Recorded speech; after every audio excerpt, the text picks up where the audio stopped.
નમસ્કાર ખેડૂત મિત્રો, સ્વાગત છે તમારું આજના તાજા અને મહત્વના ખેડૂત સમાચારમાં। જો મિત્રો તમે અમારી યુટ્યુબ ચેનલમાં નવા હોવ તો ચેનલને લાઇક અને સબસ્ક્રાઇબ કરવાનું ભૂલતા નહીં મિત્રો। તો આજના તાજા અને મહત્વના ખેડૂત સમાચાર તરફ જોઈએ તો ખાતરની અછત, ખેડૂતોની ખાતર લેવા લાગી લાંબી લાઈનો। હાલ ખેડૂતોની સૌથી મહત્વની સિઝને એટલે રવિ સિઝન ચાલી રહી છે। તેવામાં જ ખાતરની અછત સર્જાતા ખેડૂતો ચિંતામાં મુકાયા છે। ત્યારે હવે ખેડૂતોને યુરિયા ખાતર ન મળી શકતા ખેડૂતો યુરિયા ખાતર માટે રઝળી રહ્યા છે અને ખાતર મેળવવા કડકડતી ઠંડી વચ્ચે પણ વહેલી સવારે ખેડૂતો ખાતર કેન્દ્રો બહાર કતારો લગાવી ઊભા રહેવા મજબૂર બન્યા છે। ખેડૂતોએ મોંઘા દાટ બિયારણો લાવી પોતાના ખેતરોમાં પાકોનું વાવેતર કરી દીધું છે। ત્યારબાદના સૌથી મોટા ખેડૂત સમાચાર જોઈએ તો આ સરકારી યોજના ખેડૂતોને વૃદ્ધાવસ્થામાં આપે છે પેન્શન। હાલ મિત્રો, ભારત સરકાર પાસે એક વિશેષ યોજના છે, પ્રધાનમંત્રી કિસાન માનધન યોજના। આ યોજના ખેડૂતોને વૃદ્ધાવસ્થામાં પેન્શન આપે છે। આ યોજના દેશના તમામ જમીનધારક નાના અને સીમાંત ખેડૂતો SMF માટે છે। તે 18મી 40 વર્ષની વય જૂથ માટે સ્વૈચ્છિક અને સહયોગી પેન્શન યોજના છે।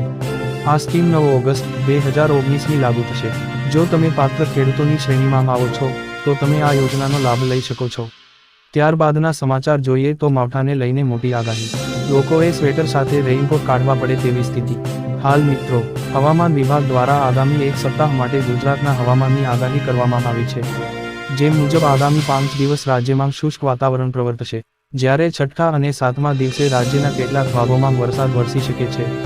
આગામી 27 તારીખે ઉત્તર ગુજરાત અને સૌરાષ્ટ્રના કેટલાક ભાગોમાં વરસાદ વરસી શકે છે, જેમાં દ્વારકા, પોરબંદર, ભાવનગર, મોરબીનો સમાવેશ થાય છે।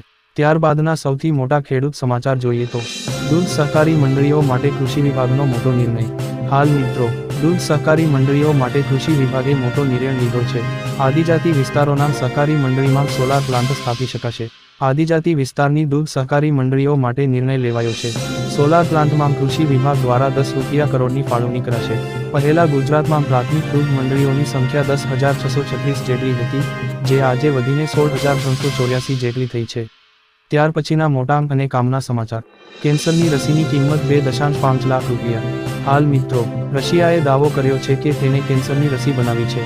આ રસીની કિંમત 2.5 લાખ રૂપિયા હશે, પરંતુ રશિયન નાગરિકોને આ રસી મફતમાં મળશે। ખાસ વાત એ છે કે આ રસી અલગ અલગ દર્દીઓ માટે તૈયાર કરવામાં આવશે।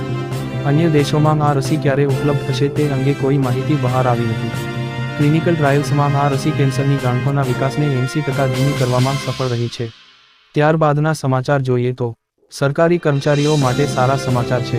હાલ મિત્રો, ગુજરાત સરકારના કર્મચારીઓનું મોંઘવારી ભથ્થું 7% વધારવામાં આવ્યું છે। છઠ્ઠા પગાર પંચ હસ્તકના કર્મચારીઓનું મોંઘવારી ભથ્થું વધ્યું છે।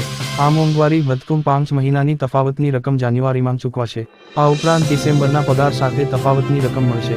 પેન્શનરોને તફાવતની રકમ ચૂકવાશે।